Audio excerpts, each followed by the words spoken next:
All right, so in this video, I wanted to cover a conversation point, a topic basically about the sneaker market in general and why I think it's dying in the last handful of years. I actually reached out to you guys on Twitter and got a lot of replies as your guys' reasons why the sneaker market's dying, as well as I asked ChatGPT their reasons why the sneaker market's dying, which is kind of interesting, their reply, and then ways we can fix the sneaker market as well. And I just wanted to throw this general disclaimer out there just because the topic is the sneaker market is dying. I'm here for it 100%. Like, I've been through the waves of sneakers through the last handful of years and years and years.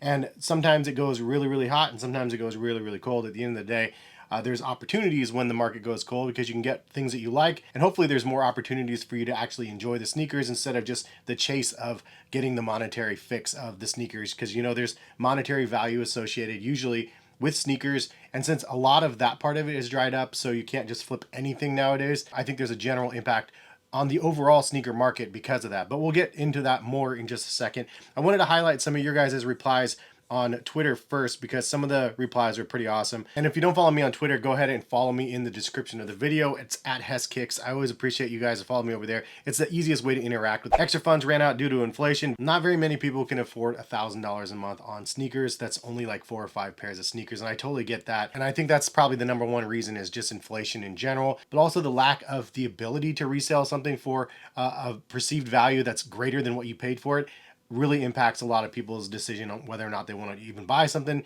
and not have the option to be able to sell it if they want. A lot of people said the COVID checks stopped coming in, and then again, just less disposable income. Cuddy said that it's just too much of the same product week after week again, and that's market saturation in my opinion on specific models. We've seen 5,000 colors of the Air Jordan 1, and then we're being fed retros of pairs that really nobody cared about back then. There's not as much hype on those ones. Like the Maroon 5s is an example. It's just not that sought after, and another reason is the price point. I mean, obviously $220 or whatever it is for the Jordan retros are just super expensive. But again, there's an opportunity there because you can get them at retail, hopefully in your sizes, because they're not selling out. And then if they don't sell out, then eventually they end up going on sale and you can get them for less than retail, even at the end of the day. So silver lining. Details Move said hikes in StockX fees and GOAT fees. I didn't even know that they raised their fees, but that's a funny thing as well. I haven't used StockX in months and months and months, and I think that StockX went through the ringer this last year as well. The fact that they kind of de-authenticated products and couldn't guarantee that they were legit, like, I think that was a big milestone for the counterfeit space in the sneaker market as well, which is also something that's been a pain, obviously, because I don't want to pay real dollars for a real pair and end up getting a fake pair. Blazin said times are changing and people buy the brands and loyalty, not about the history anymore like it used to be. It's an interesting point. Maybe they've oversaturated the historical take and the storytelling on a product. Truthfully, they kind of beat it into the ground. Like, you can't have a really epic story about every single product that comes out when you're releasing 3 to 5 products every single week. Connor said it's the downfall of Kicks, and I think that that was actually really the start of the snowball for sure. Zeta or Zaid, he's the dude that got busted from the feds, basically selling the Ponzi scheme of sneakers. If you guys don't know what that is, just look it up. It was ridiculous. But it sounds like a lot of the people that he ended up fueling was resellers themselves who were trying to make a profit off of his pre-sale price that were lower than the current market, trying to game the market sort of thing going on there. A lot of people were stuck holding the bag. Caillou says corporate greed. I kind of agree with that as well. Honestly, like, why does the prices have to hike up every single year? I know inflation costs are there, and if you're talking about having a really good year during the pandemic, I mean, this is across all markets. They overproduce everything once they thought the demand was falsely like inflated, and then all of a sudden the market just goes flat, and then they're stuck holding all of their products because they're thinking, oh, we gained 12% last year and we're going to gain 15% this year. Why can't they be happy with 6% or 0% growth when you're already a multi-billion-dollar company? It's baffling to me, but it's every industry across like every market. And if I was a business that had a product to sell, like, hopefully maybe someday I'll have something, but like, I'd be okay with just regular growth. Like, I don't want to overexpand. I don't want to be like the next big thing. I just want to be happy with the product levels and the quality of the product that's being produced. Daniel said it best though. He said all markets have ups and downs. It's not dead, it's just dipped. And I 100% agree with that. I mean, that's kind of what I was trying to say in the beginning of the video. It's like, really, the sneaker market's dead, but like, I'm buying more sneakers now than I was like 2 years ago, just because I have the accessibility to buy the shoes. Some of the shoes nobody's interested in, and some of the shoes I want and missed out on, and the resale is so incredibly low that I can actually make the purchase now that it's like within range. Also, it's a good opportunity to look back at other products that I missed out on, and maybe the prices are actually pretty decent now. Anyway, some thoughts from ChatGPT. I asked them why the sneaker market was dying, and they had 7 bullet points with the reply, which is insane. But anyway, saturation number 1. The sneaker market has become highly saturated with numerous brands and collaborations flooding the market.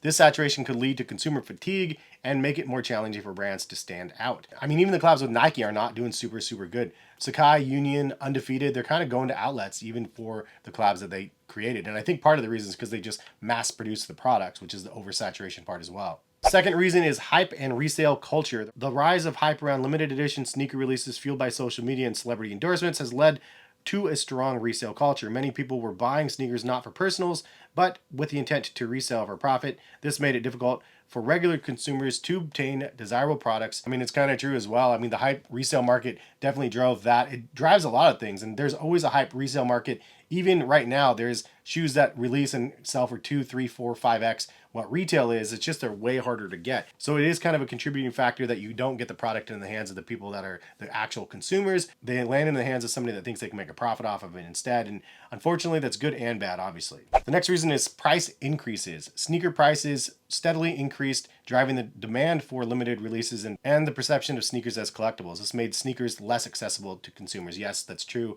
I don't understand, again, the rise in the prices. I think that it's kind of ridiculous. Maybe it's just me, but I think that like Jordan retros should be down to $180 again. I don't understand why they're $220 for a regular pair. Not elevated materials, but a $40 elevated cost from the already expensive $180 is kind of crazy. Reason number 4 is counterfeits. The sneaker market has been absolutely plagued by counterfeit products, which can erode consumer trust and damage the reputation of the market. And I totally agree with that one. I think that the replica market has just rampantly ran the people in the wrong direction. And it turns the people that really just are chasing the hype and the in crowd of like, I don't want to spend $1,000 for this shoe. Obviously, $1,000 is a lot of money. Let's buy the fake version for like $100, which is still a lot of money. But you know what? At the end of the day, like everybody's different. Somebody wants to buy fake to be able to wear it.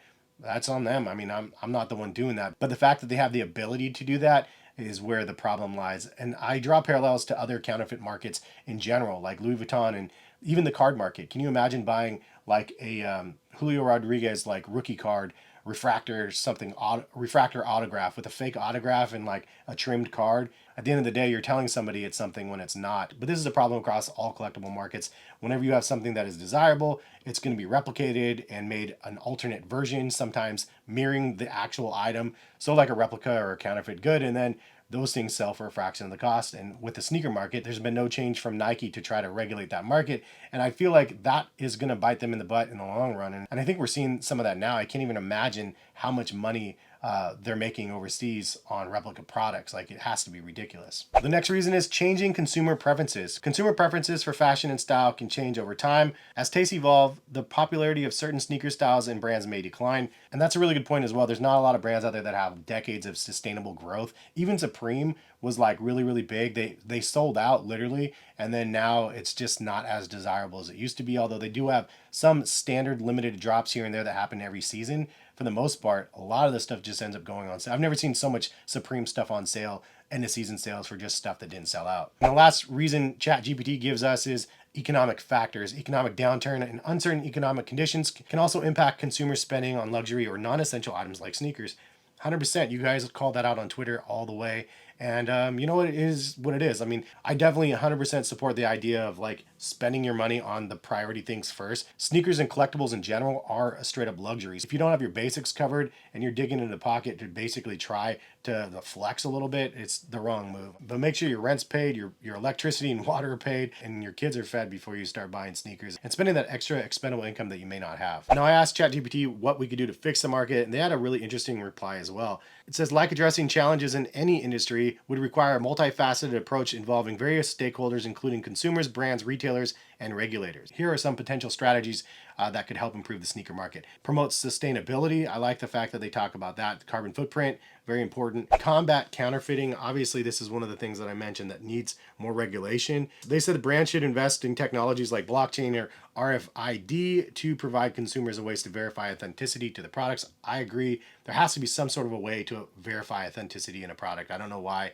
we can't do something like that. It seems like silly that it's not possible. Fair pricing. Brands should consider reasonable pricing strategies, especially for the core product lines, to make sneakers more accessible to a broader range of consumers. Limited releases can still exist, but should be balanced with accessible options. Dude, how is ChatGPT so smart? I mean, 100% true, and I do feel like the limited releases still should be happening, but they need to make them a little bit more fair the way that the releases go. Transparency. Brands should be more transparent about their manufacturing processes, labor practices, and sources of their materials. Ethical practices can resonate with consumers and improve brand reputation. That's not a bad idea as well. Transparency to production numbers would also be really huge. It's really crazy to me that there's like literally every release and we don't know exactly how many pairs are releasing, other than on sneakers. People leak that information all the time, how many pairs are loaded on sneakers, but other than that, we don't know if they're going to boutiques. We don't know how many pairs of what is being released. And in some cases, it could be 5,000 pairs. In some cases, it could be 500,000, a million pairs. And it would be helpful for those people that are wanting the shoes to not overpay, more or less. I guess that's my biggest gripe. I don't want to pay resale for a pair of like Lost and Founds and find out 2 weeks later that they're actually getting restocked because they held half of their production because they wanted to have this artificial view of the product selling out. Like, to me, that whole side of things is getting out of control when they fake a sellout. I don't like that.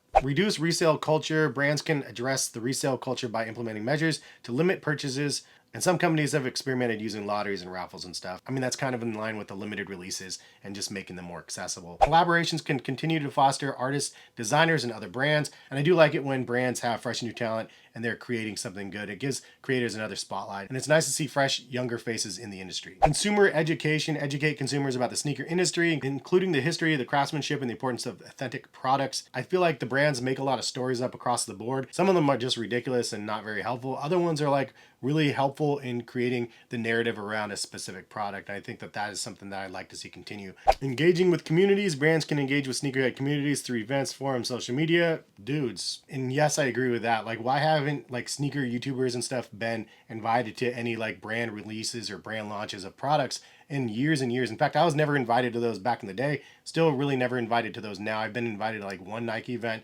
in California for kids, which was absolutely amazing. I absolutely love that. But the idea of like having the budget to be able to bring people out to help tell your story, where did that go? Like, why don't they do that anymore?